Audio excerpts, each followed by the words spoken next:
Hi, I'm Fraser Douglas, the avid tent camper, and this is the second part of my video on wood processing techniques. I've already talked about how to split wood, and now I want to talk about some other techniques that will help you process your firewood so that you can cook a meal on a small stove like this.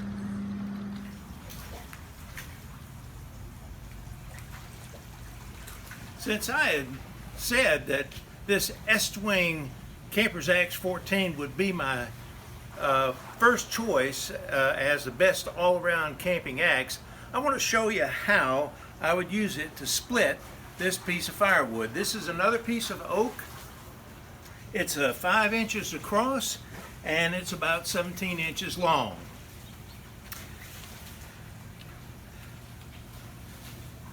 The first thing that I want to do is just try to split it in the middle.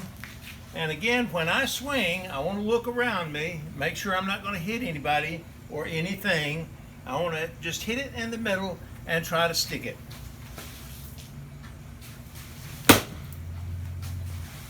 Got it stuck?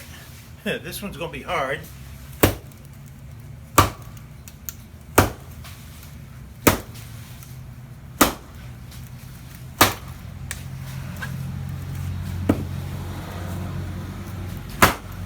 There. I didn't think that one was going to split. Yep.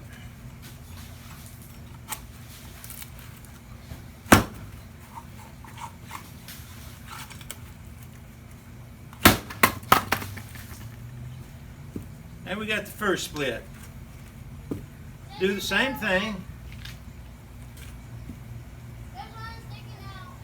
Do the same thing on this one.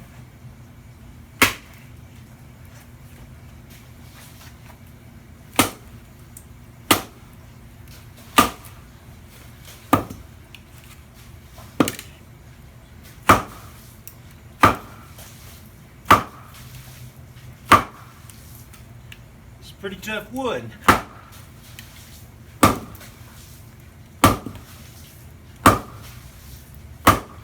Probably should use my wedges. It's got a knot in it, but I'm gonna keep going.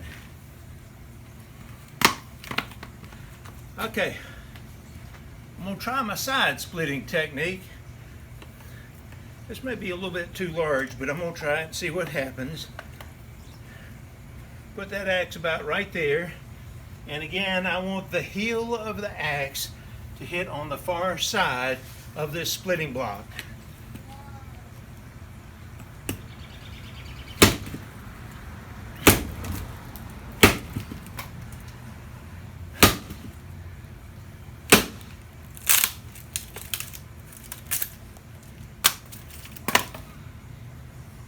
That was harder than I expected. Now let me show you how I cut a longer piece into 2 shorter pieces. We have that broken. Now this is a pretty good diameter for firewood, but it's too long. So I want to cut it in half. And I'm going to just hit it a couple of times in the middle. I don't want to go all the way through, because if I do, this piece will come flying up in the air, possibly toward my face. But I want to put a little cut or crease in it. Turn it over, put a crease there, and now I'm going to put a piece of wood under it and hit that crease with the pole of the axe. And now I've got 2 shorter pieces. These pieces are approximately 6 to 8 inches long and 1 to 2 inches in diameter, and they are the perfect size for cooking food on a pedestal grill or on my folding wood stove. After cutting these pieces, I usually put them in this old duffel bag to keep them dry until I need them to cook with. It probably would be a good idea to save the label from your firewood bundle and put it in your firewood bag, just in case somebody were to ask you to verify that you had pest-free firewood. Now, let me show you how I make my kindling. You'll need some kindling to get your fire going in the beginning. First of all, I'm going to use a smaller axe. This is a little 14-inch Michigan pattern axe, and I've got a lanyard on here, a safety lanyard. And the thing to do is to put your thumb through that lanyard, wrap your hand around, and hold it, and that way the axe will not accidentally slip out of your hand. That lanyard will hold it. Now, one method of making kindling is to use one of your small pieces of wood that you've cut. Lift both up, the wood and the hatchet together, and drop it until it sticks.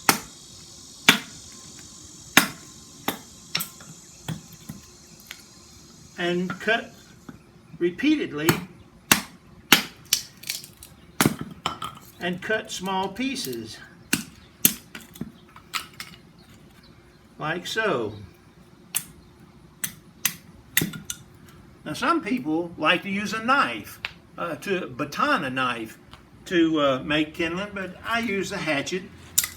A second method for making kindling is to, first of all, peel off any little splinters from your larger piece of firewood, but then hold that piece at a 45-degree angle and start chopping.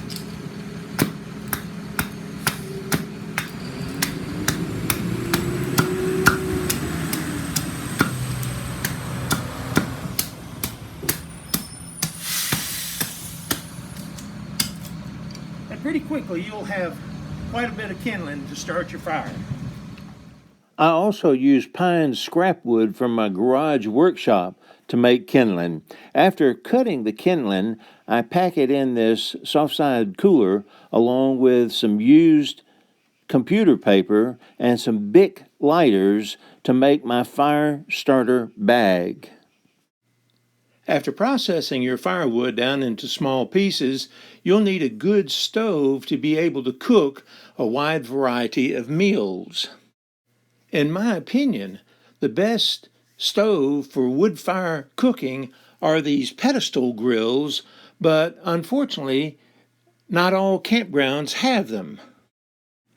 A few states, such as Texas, have very nice fire rings with adjustable height cooking grates, but you still have to do a lot of stooping to cook a meal on these grates.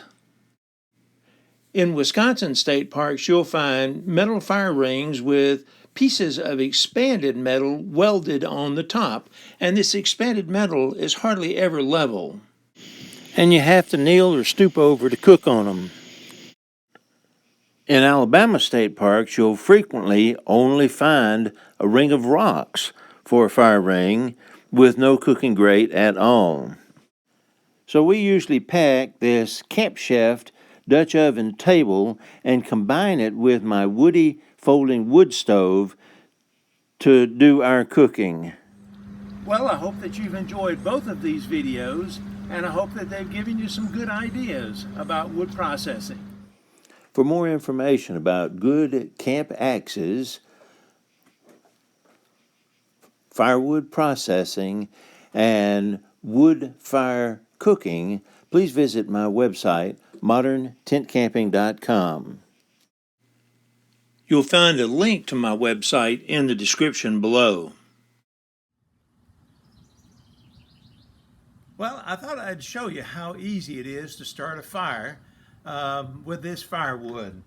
First of all, I've got my Camp Chef Dutch oven table. It's a steel table, but to protect the steel from excess heat and to reflect more heat up toward my food and to facilitate cleanup, I put a piece of aluminum foil down. Now, over here, I have a briefcase, and inside of this briefcase, I carry my folding camp stove.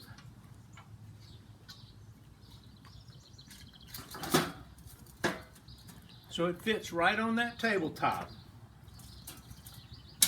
The first step to starting a fire is I'm going to take 5 sheets of printer paper from my Firestarter bag and just kind of wad them up and put them in the middle. Then I'm going to give a handful of kindling out of my Firestarter bag and kind of make it into a little teepee over that paper. Then I'll take a little short stubby lighter. I really like these little lighters, but they're hard to find. And I will light that paper.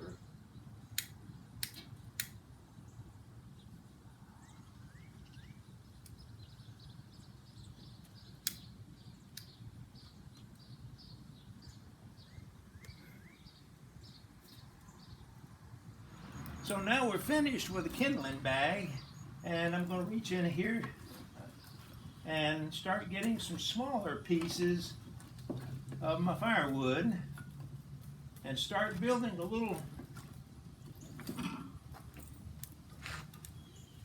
Hey, you'll need to come around here. Yeah, come over to this.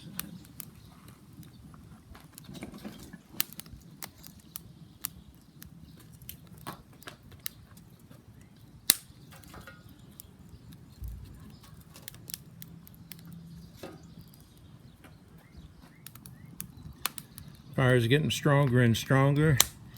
In just a couple of minutes longer, when the fire gets going real good, I'm going to put the grill, the support bars on, and then the grill on top of the support bars, and we'll be ready to start cooking.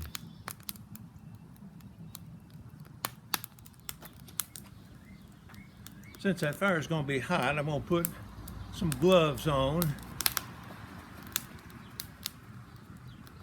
Got some leather gloves here from my old motorcycle riding days.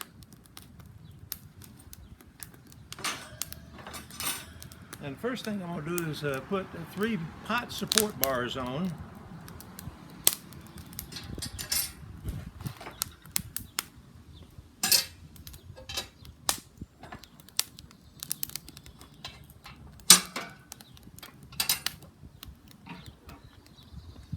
And then I'll just put a grill on top of them. I'd put my pot of water on there to start heating up right now. And when my pine kindling has burnt up and I have a good bed of coals, I'm going to put the hamburgers and other food on the grill.